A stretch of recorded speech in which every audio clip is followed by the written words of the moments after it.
Perfect. Thank you for confirming. Thank you, everyone, for joining us this morning. We are going to get this press conference started.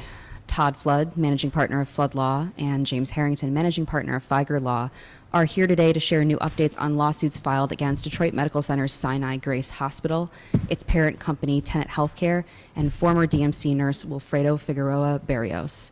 I will now turn the floor over to Todd Flood. Good morning. It's an honor to sit in this or stand in this room with Mr. Harrington. This is a joint force to help survivors come forward against a predator and against an institution that allowed that predator to work in its confines. Quite candidly, the honor is mine to work with Jim and his team and the Fieger team, and that's why we're here today, to make sure that all the survivors out there know about our forces coming together. I will tell you this: we filed our lawsuit, the original lawsuit, against the institution of Sinai-Grace and Tenet, along with the predator and others. And since that time frame, you will see in the upcoming days the whistleblower, the nurse that blew this off the lid, if you will. She came forward, and we will be filing a lawsuit on her behalf as well. The questions remain: what did Tenet know? When did they know it? Well, you'll find out. There's 7 more victims, 7 more survivors, if you will, that have come forward to law enforcement. Those cases will be prosecuted, and you'll come to find out that the predator in this case worked at other hospitals, and this is what we're afraid of. He worked at Trinity Hospital out in Livonia. You're going to find out, and it'll come to the attention of all of us later on in the whistleblower lawsuit, that there were survivors there at Trinity as well. You'll come to find out as well, as we move forward in the second lawsuit for the whistleblower, that she was fired shortly after she told everyone. There will be this report. It's called the Midas Report, M-I-D-A-S. She made it mandatory to turn in this predator to the higher-ups. And when she did that, she was frowned upon. Because what did they know and when did they know it? Well, they knew the defendant, the predator, was someone that had other complaints against him, and they wanted to sweep it under the rug. That is the tragedy of what's going on. So I'm going to turn it over to Jim. Jim, too, is taking on all the survivors with us, and I'm humbled to work with them. I'm humbled to work with the Fieger team. So Flood Law and the Fieger team, we're here to join forces to take on Goliath, if you will. That's what we do. Thank you, Todd. Good morning, everyone. When a situation like this happens, when something like this happens, I think it rocks our community at the core. We look to these institutions, these hospitals, as places of trust, places of safety, places where we're very vulnerable when we need help, when we're at our worst. When individuals like this predator, as Mr. Flood has said, and that I agree with, when individuals are not supervised, when they're brought into these institutions without having a proper background check, without doing just the simple work to determine whether or not this individual is fit, and they put this individual with vulnerable patients, with people who need help, with people who are on medications, that painkillers or that affect their judgment, and they don't know what's going on, and allow this to flourish. It is something that has to be stopped. It is something that cannot continue, and it is something that Mr. Flood, our office, is telling the community right now that this will not go unchecked. We are going to look under every single stone, and we will put a stop to this so we never have to let this happen again in our community. Ms. Cooper is here. I give her, she has so much courage to come forward, to contact us, to help. It was simply too hard for her to come in here to face all of you. She is here today, and we ask for everybody really to pray for all of the survivors that are out there. You know, Mr. Flood and I have had a number of conversations. I've worked with him in the past. He's a phenomenal lawyer. His firm is excellent, and we're very, very, it's unfortunate, but we're very excited to be able to work together on this and help the clients that we represent, that he represents, and all of the other survivors that are out there that have yet to come forward. And we urge them to come forward because their voice matters, their voice is important, and their voice needs to be heard. The lawsuit was filed yesterday on behalf of LaShonda Cooper. We filed that yesterday in the Wayne County Circuit Court. The complaint contains 9 allegations of misconduct applying to both the predator in this case, as well as Sinai-Grace Hospital and the parent corporations.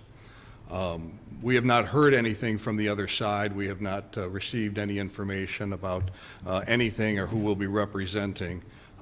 We do anticipate that this will take time and that there will be information that we obtain that we will give to you. We hope that Sinai-Grace will do the right thing and be transparent in their investigation and provide you with materials as well, but in my experience, and I've seen most of you here before, that usually rarely happens. And you'll get the information from me, but you can count on us to provide you with the information as this goes on, because I believe that this is a story, this is something that is very, very important, because this can never, ever happen again to any of our loved ones. The history of Mr. Barrios is absolutely alarming. Having been fired from other institutions for doing just this, having had assault charges before being hired at Sinai-Grace, and as I said before, a simple background check would have revealed these incidents. And you know, somebody like this, somebody who is depraved enough to sexually assault, commit sexual violence on patients, doesn't wake up one day and say, hey, today's a good day that it's going to start, right?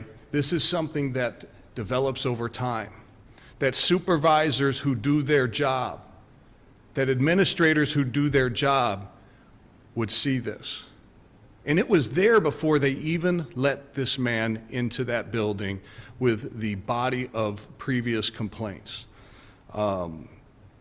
So we hope and trust that Sinai-Grace will do the right thing and maybe notify other survivors. I doubt they will.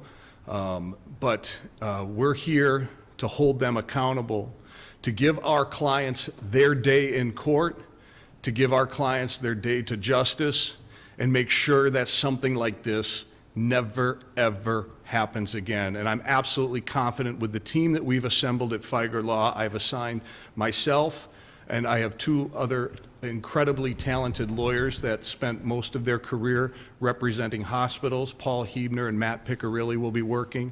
Mr. Flood has an incredibly competent staff, and between the 2 firms, there is no question in my mind that we will provide answers and that we will secure justice for everybody involved. Thank you. Thank you very much. We will now take questions from media. If you are on the Zoom, feel free to submit your questions with your name and outlet using the chat feature. If you're in the room, please feel free to speak. From Tracy Samilton, why isn't the Department of Justice handling this?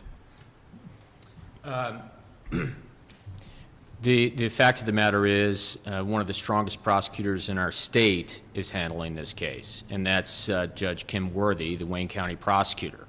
And she has a team around the prosecution in this case. So There is the criminal element that's taken place against the predator, and I think that if records have been destroyed or if things have been mishandled, I would imagine those types of acts, those overt acts, will be prosecuted as well. And who might do that? None better than Kim Worthy's office to do it. I would also add and anticipate that what we have now, as far as the criminal charges, it's just the beginning. As survivors come forward and make their reports, based on what I've seen with the Wayne County Prosecutor's Office through Kimberly Worthy, I fully anticipate multiple more charges, and this man is going to be spending likely the rest of his life behind bars. Could you update us on the scope of the lawsuit? How many survivors we're looking at? How many lawsuits we're looking at? Sure, I'll speak to the survivors that our office represents, and I'll let Mr. Flood speak to his. At this point, we have filed one lawsuit on behalf of one survivor, with an anticipated two more coming in the next few days, possibly a week. The civil process takes much longer than the criminal process. One of the things that we're allowed to do in our civil process is take depositions. And the deposition process is an incredible process to get sworn testimony, just like as if it was in court. And that takes time. We have, like the criminal process, we also have subpoena power. We're also going to be doing forensic downloads into their CCTV, their security cameras, if you will. We're going to be getting into their electronically stored information on their hard drives. And as I said, no stone will be left unturned. This is part of that process. Both Mr. Flood's office and our office have incredible resources with the ability to hire expert witnesses in the field of this type of electronic forensic data recovery. I've done it in many cases.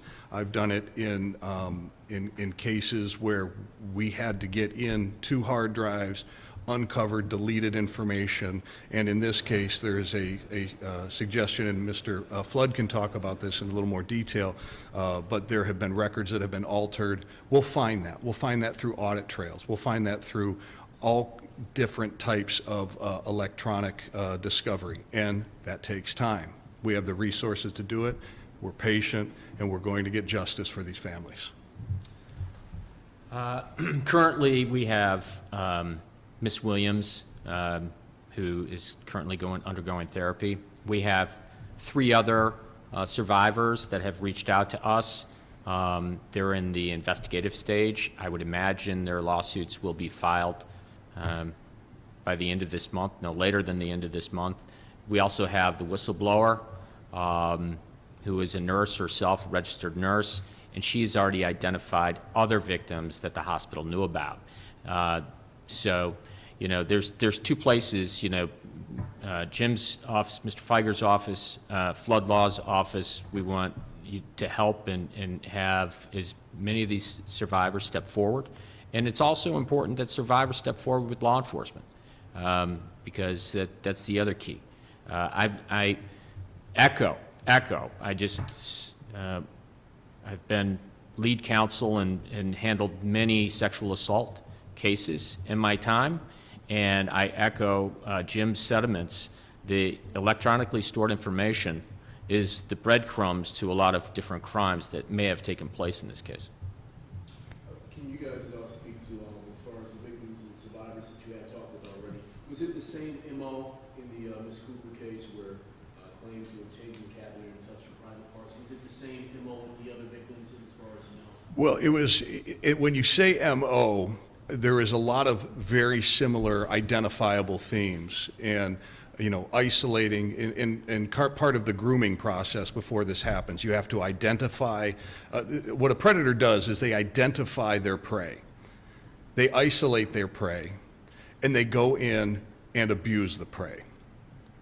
Okay? So in that context, in that situation, yeah, there was a very similar MO that was done with Ms. Cooper. it was the catheter. With other individuals, it was taking them into bathrooms and sexually abusing them there. So it wasn't just a catheter type of situation. It was the identify, isolate, and commit the act of sexual violence. Yeah, no, we do have a profile. It is a profile, and law enforcement has built up this profile. You'll see it. It comes out how he targets, who he targets, the vulnerability of the patients. So Jim's right. Most crimes don't happen in the middle of Ford Field. They happen behind closed doors. He profiled the victims ahead of time of who he wanted to go after, and he did it. So I see a similar MO, if you want to say modus operandi. You see that common scheme and plan. There will be several what we call 404B acts, where the predator, did certain things continuously and constantly, as Jim has talked about. But again, you have to also focus in on how was it that he was able to get away with this when they all knew about it. You have to understand that key component. Shame on our society for allowing us to turn for an institution to turn the blind eye to something like this. That's the key to me. We'll get this guy justice. Kim Worthy will do that, but also the institution that allowed that to happen. And real quick, this statement from Sinai-Grace. You guys said there was no background check done. They're saying that they have a rigorous process in place to screen applicants prior to employment. There was no indication of concern during that process, and furthermore, upon becoming aware of these allegations, Sinai-Grace proactively initiated contact with and notified law enforcement and suspended the employee who has since been terminated.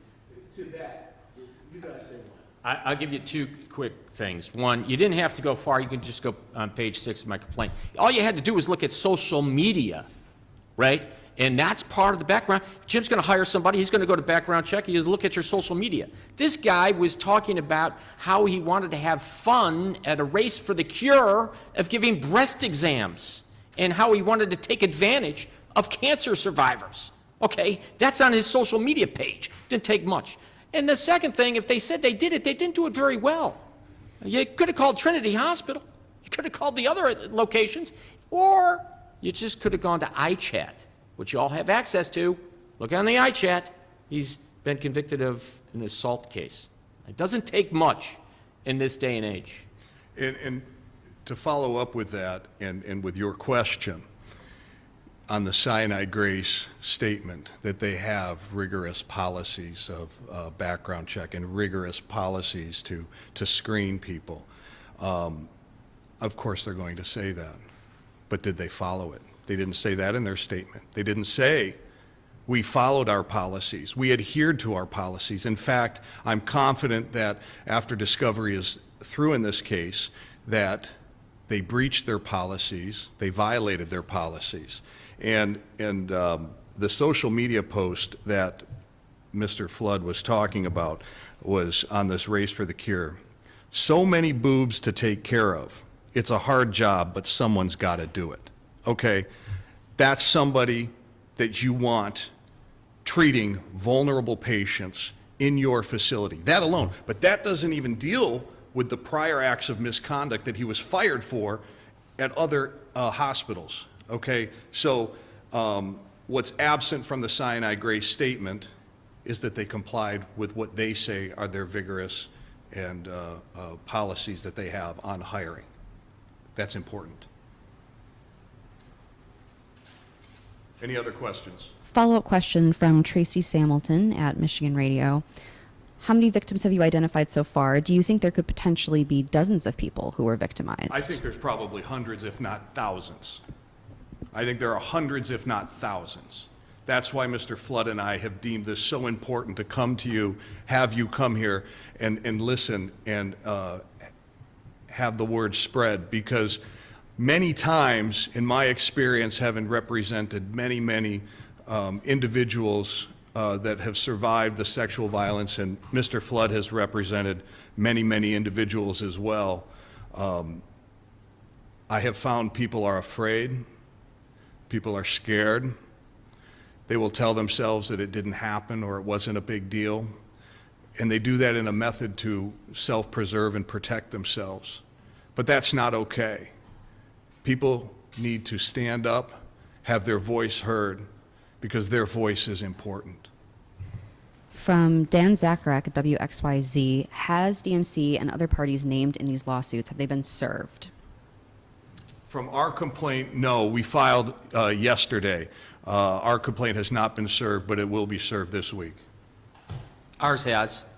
We've executed the process service, so the whistleblower case, that won't be filed until probably the end of the week or so. So that case is still under the investigation portion for the factual section. So that'll be filed this week. Good. This is a last call for questions. Please, if you have not dropped your questions into Zoom, do so now. If you are in the room and would like to speak, I have a microphone for you to speak into. For both of you, why or what should regulators, law enforcement, or the public understand about how this could have been prevented? That's a great question. That's a great question. So it's speaking up. You know, in my first complaint with Ms. Williams, it would shock the conscience if I told you what nurses said, other people of service said to Ms. Williams, who was in treatment at Sinai-Grace. Things to the extent of, you're just trying to set them up, or if you were my wife, I'd kick you to the curb. This is right out of a movie, this FBI profiling. When you look at this predator, he had a dual life, and he tried to assuage the life of being someone that lives amongst us, but yet was a predator.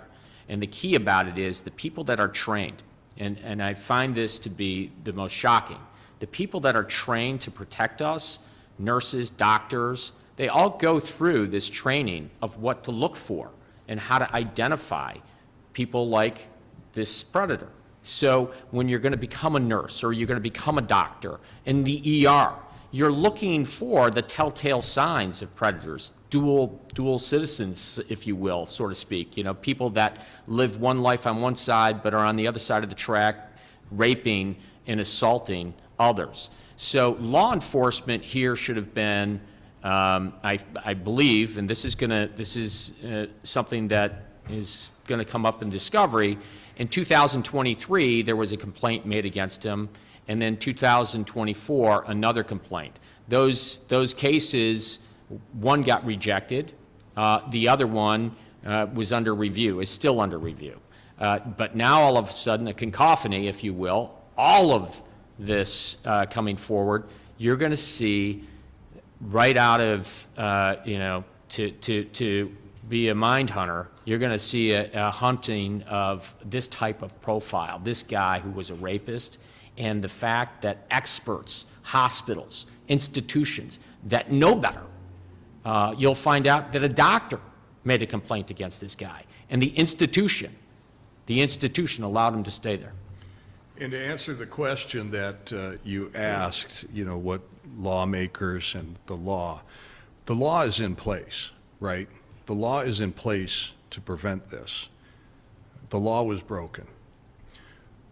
What was also broken was Sinai-Grace system for not only the screening upon the hiring, but the continuing obligation to ensure that the people that are working there are appropriate, right? So after they hired and they failed to do the background check and the screening, I mean, that's a problem. That broke the law.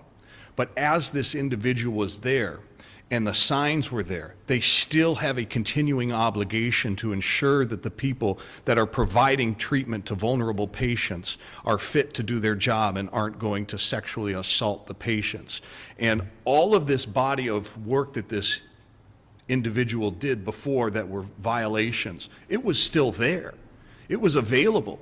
Had they looked at any point in time to see what this man was, they would have been able to see it. So the violations continued even after hiring, even after they were warned. They absolutely did nothing.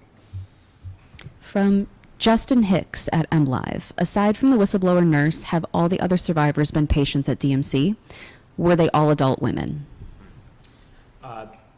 No, the survivors come from also out of Trinity that have come forward.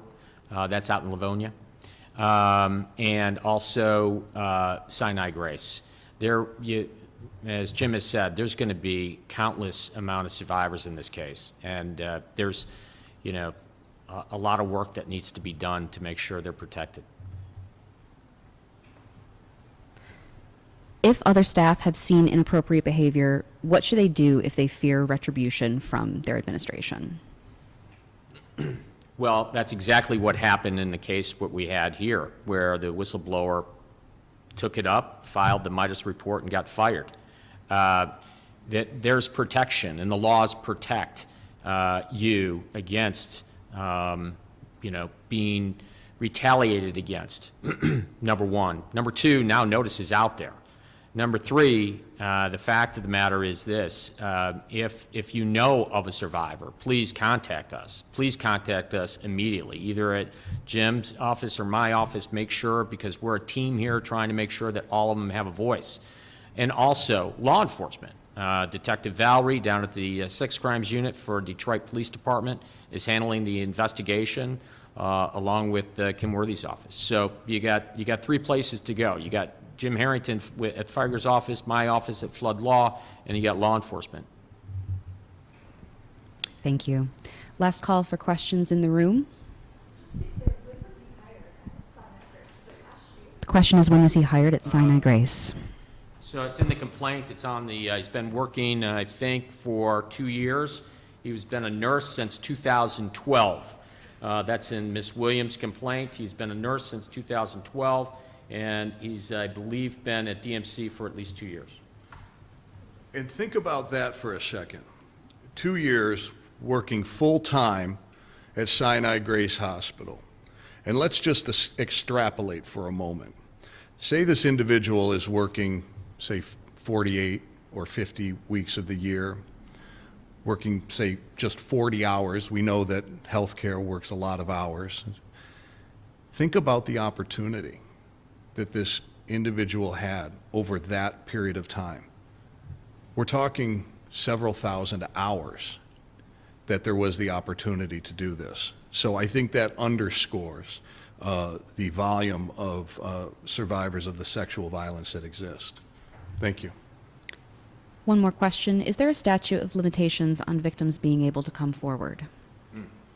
That's a great question. So we actually, our state legislature has increased the statute of limitations for this, and there's also issues when you fraudulently conceal documents.